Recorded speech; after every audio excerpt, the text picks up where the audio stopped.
Hey, good morning, everyone. Happy Thursday morning to you, and welcome back to Morning Musings. My name is Don K. Preston. I am the president of Preterist Research Institute of Ardmore, Oklahoma.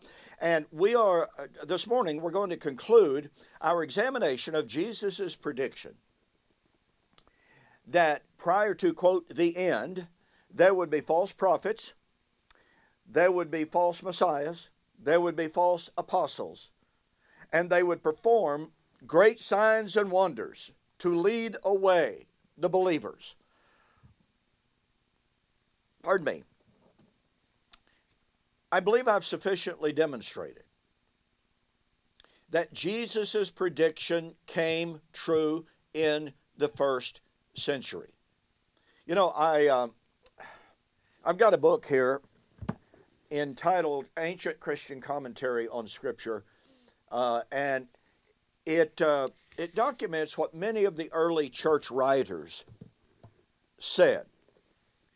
And this documents on Matthew chapter 24. And I've got to tell you, the early church writers, Chrysostom especially, had some of the most aberrant, weird views on the Olivet Discourse. But you know what? Jerome did also. Origen did. Those writers evidently did not know what exegesis was. They would just draw things completely out of the air. I mean, completely and totally out of the air. That's not mentioned anywhere in the text or context, and claim that's what he was talking about. Origen particularly was, well, everyone knows Origen was an allegorizer. My point here is that exegesis, solid hermeneutical exegesis, was not high on their priority list. They really seemed to have no understanding of so much about what Jesus was saying. Now, what I want to do today is to summarize. Once again, we have Jesus saying that false prophets, false messiahs, false apostles, false teachers would come before the end. What I have shared with you over the last several videos is how even in the book of Acts,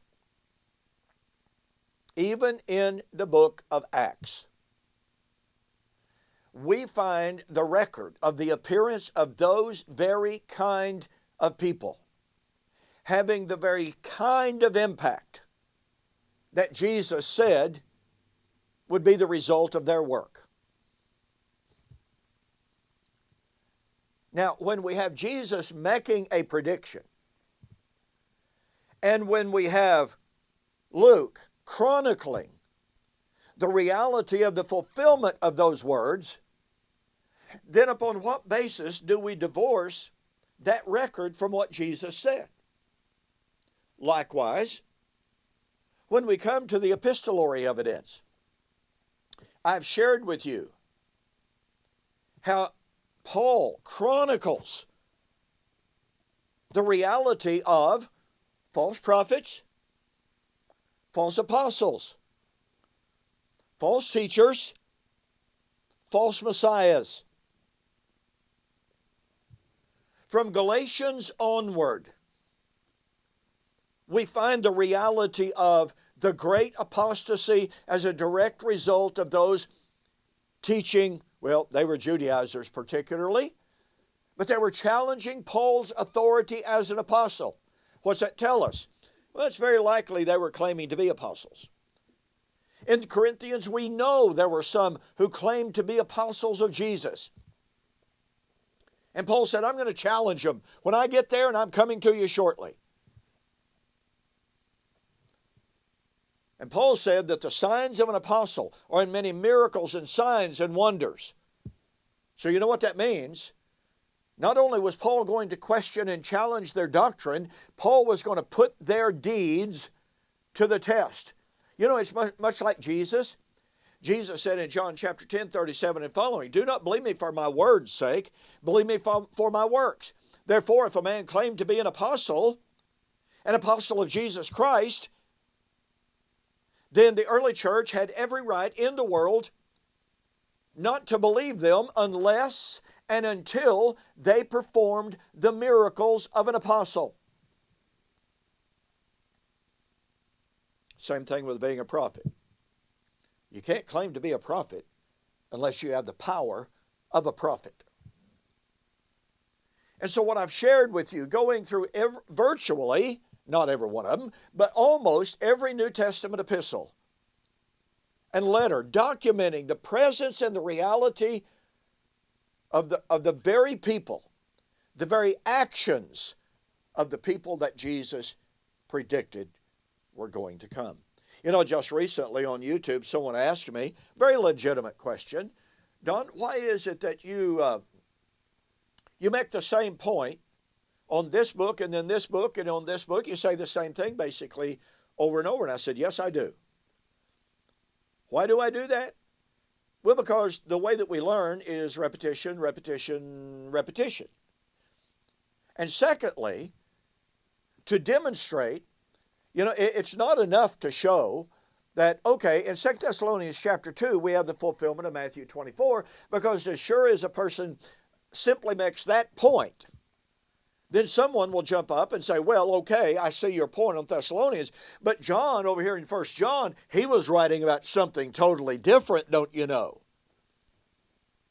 And so my point in showing that in virtually every one of the epistles, the same pattern, the same people, the same actions, the same teachings, and the same results are to be found.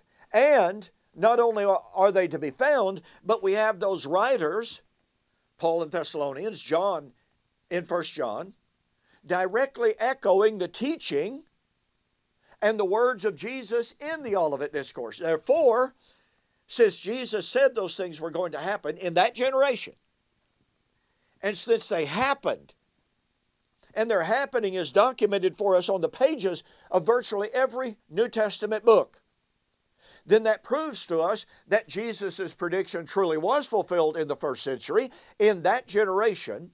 And it means, once again, that a person cannot say, okay, here's Jesus, he predicted this, and it was fulfilled when Paul wrote, but over here in Timothy, it's something different. Over here in Peter, it's something different. Over here in 1 John, it's something different. No, it's the same united, unified message. The message, brethren, you have heard that Antichrist should come. Even now there are many Antichrists, whereby you know it is the last hour. There's simply no way out of the reality that what Jesus predicted happened in the first century, prior to the fall of Jerusalem, and the Lord's coming in that event in AD 70. Hey, listen, once again, please don't forget, take advantage. You know, here we are, first week or so of December, the resurrection of Daniel chapter 12, verse 2, fulfilled our future, like Father, like Son, on clouds of glory, and blast from the past the truth about Armageddon. Regular price, ordered separately, over $60 for this month for United States orders. I can't offer this to out of country orders, I'm sorry, but contact me about PDFs if you're interested, okay, at a greatly reduced price. Total delivered price, $40. Go to my website, donkpreston.com, BibleProphecy.com, tab or a button, a banner, right up at the top, just click on it and follow it through. And don't forget, beginning tomorrow, I'm going to begin my examination, my review, my response and refutation to the book Hope Resurrected by Lance Conley. You will see how what this supposedly great book fails utterly to do. I'll see you on the flip side.